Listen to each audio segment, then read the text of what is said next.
When you talk about really understanding people and getting at their essential humanity, I mean, I suppose every marketer would like to think that we've always tried to understand people very well. What do you think needs to change in that regard from what recent practice has been? Yeah, we know a lot about people. We have lots of report, lots of data, and that's great, and we need that.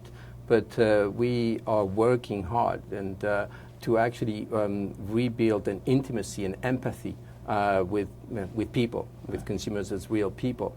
And so doing some what we call internally people immersion, sending our marketeers one by one to meet real people. I can tell you a personal story. When I was in Brazil on a deep dive on one of our brands, I went to this house, met this young lady, 25-year-old, who, for the first hour and a half of the conversation, we didn't talk at all about products. We didn't talk at all about the category that, I was interested in. We just talked about her life. She was a beautiful young girl.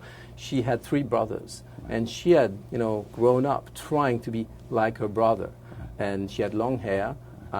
She was actually bothered by her hair because it prevented her from going surfing and then playing football with them. And one day she cut her hair.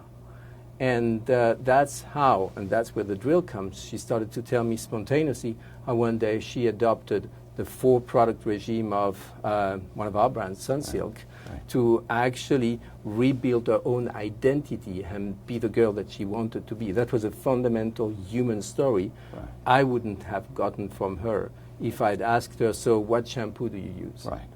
You wouldn't have gotten it in a focus group either, probably. Right. No, because you really build that intimacy, Yeah. and you build a confidence with people.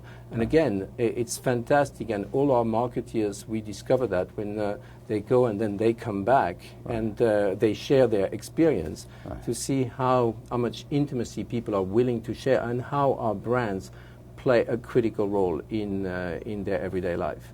Are some marketers uncomfortable with that?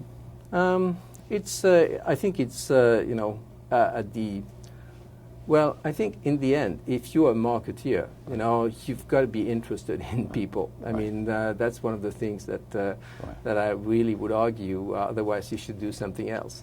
Getting a drill when you see that somebody uses Dove, for instance, instead of another brand, and therefore drives more self-esteem in the world, or uses a brand like Omo or Persil, which we have in Europe or in Asia as a detergent, and basically pushes an idea like child development, and really having a passion to see how marketing is about great products, but also about ideas that improve society.